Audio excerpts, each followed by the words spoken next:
Everyone, this is Meerab Dishan. Hope you guys are doing well. सबसे पहले तो बात करते चले इंडिया और इंग्लैंड के मैच के हवाले से। आप लोग देख रहे होंगे कि मैं एक अजीब सी जीप में हूँ, लेकिन मैं एक शूट पर जा रही हूँ, तो उसकी वजह से मैं I am sitting there. Okay, so continue करते हैं कि कल जब इंडिया ने बैटिंग शुरू की तो मुझे उस वक्त डाउट हो रहा था कि मैच के रिजल्ट्स पता नहीं क्या जाते हैं, कहाँ पे जाते हैं। लेकिन ये है कि उसमें जिसमें अभिषेक शर्मा ने 29 रन्स बनाए, स्ट्राइक रेट उनका बेहतर था, बट ये कि रन्स बहुत ज़्यादा वो नहीं हासिल कर पाए। फिर उसके बाद ये है कि अगर आप बात करते हैं रिंकू, डुबे, पांड्या, इन्होंने कुछ मतलब जान मारी। स्पेशली अगर आप बात करें डुबे और पांड्या की, तो जैसे ही शिवम डुबे आए, मुझे उस वक्त आई थॉट के हो सकता है कि एक अच्छी पार्टनरशिप लग रही है, क्योंकि पांड्या जहाँ पर होता है वहाँ पर एक विट है कि हो जाता है वहाँ पे कुछ ना कुछ बेहतर। तो फिर इन्होंने खैर हाफ सेंचुरी स्कोर की, जिसकी वजह से रन्स सडनली बहुत बेहतर हो गए, जबकि उम्मीद नहीं लग रही थी, बट सडनली बहुत बेहतर रन्स हो गए और बड़े ज़बरदस्त स्ट्राइक रेट के साथ भी खेला। मैंने एक्चुअली वो स्कोर कार्ड जो है वो हाथ में पकड़ा हुआ है, तो इस वजह से आई एम वॉचिंग देयर। सो एक अच्छा स्ट्राइक रेट था, किसी ने बहुत ज़्यादा जल्दबाजी नहीं की है, बड़ा इजीली मैच को लेकर गए और मुश्किलात थी, रन्स हासिल करने में प्रॉब्लम्स आ रही थी।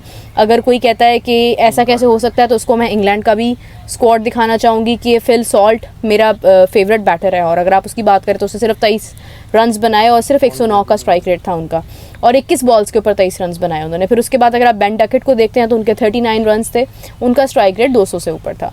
उसके बाद जॉस बटलर जिन्होंने सिर्फ 2 रन्स बनाए, देन हैरी ब्रुक 196 का स्ट्राइक रेट और हाफ सेंचुरी की, which was good enough. 26 balls के ऊपर उन्होंने हाफ सेंचुरी स्कोर की है। फिर उसके बाद लिविंगस्टोन 9। फिर उसके बाद अगर आप जैसे जैसे नीचे आते जाते हैं तो आपको नजर आएगा कि कोई भी कुछ खास नहीं कर पाया है।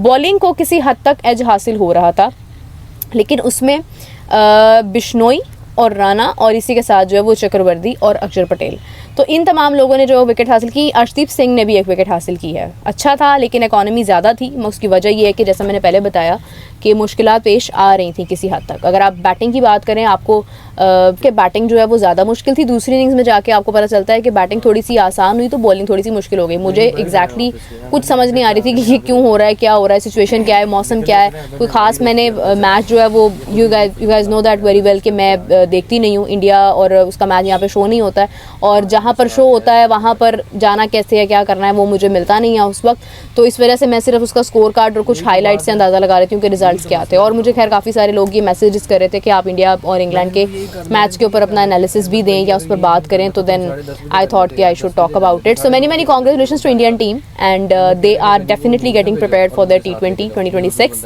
और एक बहुत ही ज़बरदस्त टीम T20 की एक बार फिर आपको देखने के लिए मिलेगी, क्योंकि जो उनका एक पूल तैयार है, जो उनकी जो एक क्रीम है, जो उनका एक स्क्वाड है, जो प्लेइंग 11 है, वो इतनी स्ट्रॉन्ग है कि उन्होंने इंग्लैंड को भी काफ़ी हद तक जो है वो डोमिनेट कर दिया है। तो अगर आप बात करें वर्ल्ड कप की, जो कि इंडिया ने खुद भी होस्ट करना है, तो उसमें उनको होम ग्राउंड बेनिफिट भी हासिल होगा, यहाँ पर भी था। लेकिन ये है कि इंडिया की सबसे अच्छी बात ये है जो मुझे लगती है कि वो अंडर प्रेशर नहीं आते हैं। वो कहीं पे भी चले जाएं, उनके बारे में एक बात कही जाती है कि इंडिया अपने घर पे शेर है, लेकिन मैं ये नहीं मानती हूँ।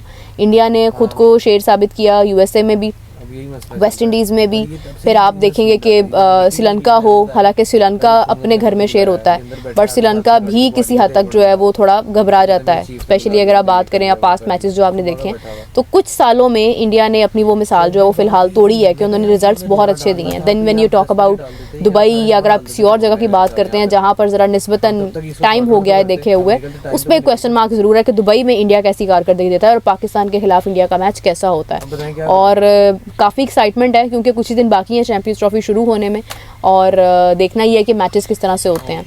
इंडिया के लिए एक आसान मैच होगा जो उनका बांग्लादेश के साथ होगा, फिर पाकिस्तान के साथ होगा, फिर उसके बाद उनका न्यूजीलैंड के साथ, और यही इसमें से काफ़ी प्लेयर्स जो हैं वो डेफिनेटली प्लेइंग 11 का हिस्सा भी हो सकते हैं, जिसमें अर्शदीप हो सकते हैं, अक्षर पटेल हो सकते हैं, तो उसमें पांड्या हो सकते हैं। तो फिर ये है कि जो आप जब विनिंग स्ट्रीक के साथ जा रहे होते हैं तो आपका कॉन्फिडेंस ऑलरेडी हाई होता है। हमारे पास अभी यहाँ पर पाकिस्तान में ट्राई नेशन सीरीज़ होनी है, और ट्राई नेशन सीरीज़ के अंदर जो है वो हमें अंदाज़ा होगा कि एग्जैक्टली हमारी क्या इस वक्त स्टेटस क्या है। स्क्वाड की बात करते चलें पाकिस्तान के, तो पाकिस्तान के स्क्वाड में कुछ बहुत ऐसी एडिशंस हुई हैं जो एक्सपेक्टेड नहीं थी। सबसे पहले खुशदिल की बात कर लेते हैं। जब खुशदिल शामिल हुए तो खुशदिल के शामिल होने के बाद एक अलग ही किस्म का एक क्वेश्चन मार्क दिल में आया कि यार खुशदिल कहाँ से आ गए हैं। लेकिन ये है कि ठीक है, हमने एक्सेप्ट कर लिया कि चलें खुशदिल आ गए, आपने उन्हें एज एन ऑलराउंडर शामिल कर लिया। आपको ये था कि वो स्पिन भी कर लेगा, वो बैटिंग भी कर लेगा, तो आपके पास एक थोड़ा बेनिफिट हो जाएगा उस चीज़ का। फिर दूसरा आपकी होम ग्राउंड्स हैं, तो फिर आप थोड़ा सोच लेते हैं कि चलो यार आप मौका दे दो। वैसे उन्होंने BPL में परफॉर्मेंस दी है, और BPL एक बिल्कुल डिफरेंट चीज़ है, ये एक डिफरेंट किस्म का प्रेशर है, एक डिफरेंट चीज़ है। तो वो मुझे समझ नहीं आती है कि आप किस बेस के ऊपर सिलेक्शन करते हैं। हमारे प्रोग्राम में बहुत सारे लोगों ने लाइव कॉल्स की, और लाइव कॉल्स के थ्रू उन्होंने अपने अपने स्क्वाड के बारे में कुछ एडिशंस बताई, एंड ज़्यादातर लोग उस पर खुशदिल की बात कर रहे थे कि खुशदिल क्यों नहीं आ सकता है।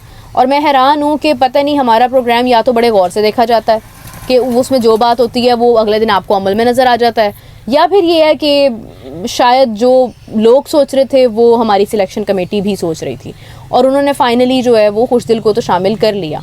अब जो हैरत की बात है वो ये है, एक बहुत बड़ा क्वेश्चन मार्क है इस चीज़ के ऊपर कि लास्ट मोमेंट पर आप इतना एक नुमाया नाम जो कि शामिल है, जो ऐड है, जो हिस्सा है स्क्वाड का, कर रहे हैं।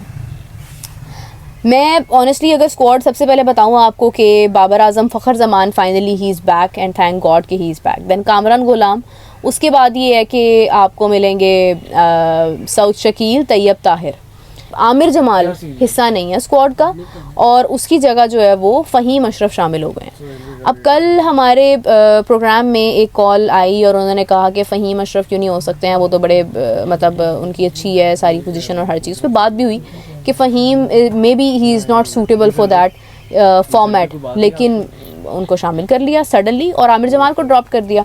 अच्छा, उसके बाद ये कि खुशदिल, जैसे मैंने पहले कहा कि वो ऑलरेडी शामिल है, सलमान अली आगा हैं, मोहम्मद रिजवान है, उस्मान खान है, और एक स्पिनर है अबरार। और अबरार मेरी नज़र में आई थिंक के बहुत अच्छा स्पिनर नहीं है, आपका क्वालिटी स्पिनर नहीं है। तो अगर आप ये देखें कि अच्छा मेरे फेस पे मेकअप बहुत ज़्यादा लग रहा है, लेकिन प्लीज़ कोई ये ना कहे कि बहुत ज़्यादा मेकअप करके बैठी है, मैं तो मैं शूट पे जा रही हूँ, और दूसरा ये कि धूप एग्जैक्टली मेरे फेस पे पड़ी है तो वो फेस ज़रा ब्राइट लगता है। Okay, so Abrar only one spinner.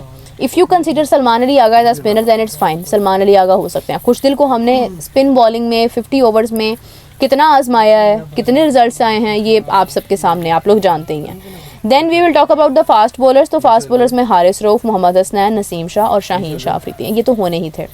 मगर अबरार ओनली स्पिनर, आपने ना तो साजिद को शामिल किया, ना आपने नुमान का नाम लिया, ना आपने सुफियान मुकीम की बात की। सुफियान मुकीम को भी आपने शामिल नहीं किया, उसको तो मौका देते।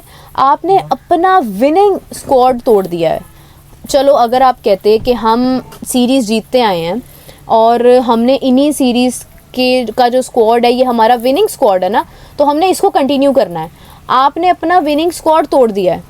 आपने बताया कि नहीं भाई हमारा हम जिस मर्ज़ी के साथ जीतें, चैम्पियंस ट्रॉफी में हमें रिस्क लेना है। मुझे लिटरली समझ नहीं आती है कि कौन सा ऐसा सिफारिशी कल्चर है, कौन सा ऐसा पैसा देकर या कुछ कह कर, या क्या वजह है कि आप सडनली इतनी बड़ी तब्दीली कर देते हैं कि वो समझ नहीं आती है। पर्सनली देखिए, पाकिस्तान हमारी टीम है और हम लोग अपनी टीम के बारे में बात करते हैं, हम लोग अपनी टीम के ऊपर तनकीद भी बहुत ज़्यादा करते हैं। अब डेफिनेटली मैं भारत की टीम पर तनकीद करना मेरा मकसद नहीं है। मैं तारीफ़ कर सकती हूँ, मैं अच्छी चीज़ें अडॉप्ट कर सकती हूँ, मगर मैं किसी दूसरी टीम के ऊपर क्या ही तनकीद करूँगी, क्योंकि मुझे गर्ज होना चाहिए उस टीम से जो टीम मेरे नज़दीक है, जिसके बारे में बात कर सकती हूँ और मेरी बात वहाँ तक पहुँच सकती है। तो अगर हम पाकिस्तान की बात करते हैं, हमने तनकीद भी की, हमने हर बात भी की, हमने इसके ऊपर अपना पॉइंट ऑफ व्यू भी दिया, लेकिन even then we have seen कि आपने सडनली लास्ट मोमेंट के ऊपर अजीबोगरीब किस्म की तब्दीलियाँ जो है वो देखी हैं। सो स्क्वाड आपके सामने है, तो मुझे कमेंट्स में आप लोग बताइए कि आपकी राय के मुताबिक क्या पाकिस्तान का ये स्क्वाड ठीक है, और अगर नहीं ठीक है क्या हम एक स्पिनर के साथ, एक स्पेशल स्पिनर के साथ हम जा रहे हैं जो मेरी नज़र में एक मतलब he is a mystery spinner, और आप उसको आई थिंक इन कंडीशंस के ऊपर जहाँ पर आपके दुबई में मैचेस हैं, दैन आपके कराची में मैचेस हैं, आपको 100% श्योरिटी नहीं है उसके हवाले से।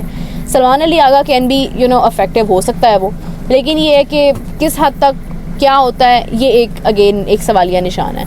तो मुझे कमेंट्स में ज़रूर बताइए कि आपके मुताबिक क्या 4 फास्ट बॉलर्स, एक स्पिनर और कुछ ऑलराउंडर जो कि प्रॉपर ऑलराउंडर नहीं है, they are not actual allrounder, आप उनके बारे में ये नहीं कह सकते हैं कि हाँ वो 100% बैटिंग करते हैं और वो 100% बॉलिंग करते हैं। कोई अच्छा स्पिनर है और वो बाय चांस बैटिंग कर लेता है तो वो ऑलराउंडर नहीं होता है। कोई अच्छा बैट्समैन है और वो बाय चांस अच्छी बॉलिंग या स्पिन कर लेता है तो वो ऑलराउंडर नहीं होता है, वरना इस हिसाब से तो फिर बाबर आजम भी ऑलराउंडर है। तो ये कुछ चीज़ें हैं जो मुझे आप लोग कमेंट्स में बताइए। मैं अब जा रही हूँ, तो अपना बहुत सारा ख्याल रखिएगा। Take care, bye bye.